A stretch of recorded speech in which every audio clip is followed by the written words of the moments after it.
Number one, let's address your ex. Your ex, those things any tantrum, Zile, I'll give you my car, 1, 2, 3, 1, 2, 3. Yeah. No. That guy called me, Zile, hey, nakinyo better content. Hey, I saw you guys spoke about me, nakinyo better content. Now I was like, since you want content, do any video. Yeah, then I was like, aware. But I feel like he took it too far. He really did. Yeah, but it's fine, Muna. Keep content. No, it's not fine because you can't come for people like that. But at least we planning the shop. It was scripted. But now, Serious, man. Mike had us. A lot of people fell for it, by the way. That's why I didn't reply online. Even he doesn't follow me on Instagram, so we unfollowed each other so that it doesn't show. But you can't love Clout to that extent because he did the most. It's fine. You will reaffect because it was planned and people fell for it. Hello, Mzansi. Welcome to Mgosa Mzansi. If today is your first time visiting this channel, please do the right thing and click the subscribe button, and also don't forget to smash the like button. Zile Wizi exposes Ghost Hlubi scripter or a content here. I remember that a video lawa yenda athi yabo Zile bamjoyela kabi nawanda bambita nge-psychopath bakhuluma ngaye laphana ku-podcast yabo spreading humor like he was fuming kuleya video leyana.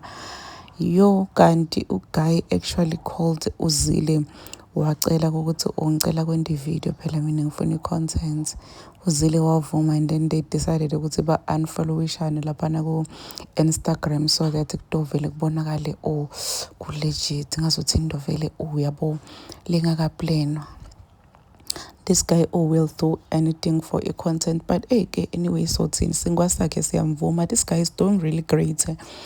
Laphana go YouTube una over 1 million subscribers, and my views they are so insane. Imalenda ngenyanga lomfana I'm sure nje yikhulu kabi because wenda i-video nanoma ngabe yini noma ngabe uqamba manga uthi uyothengela simi imoto noma ukuthi bahlukene noma bra impilo ya Ghost Hlubi i-content kwayona because uguy is just trying to get the bag.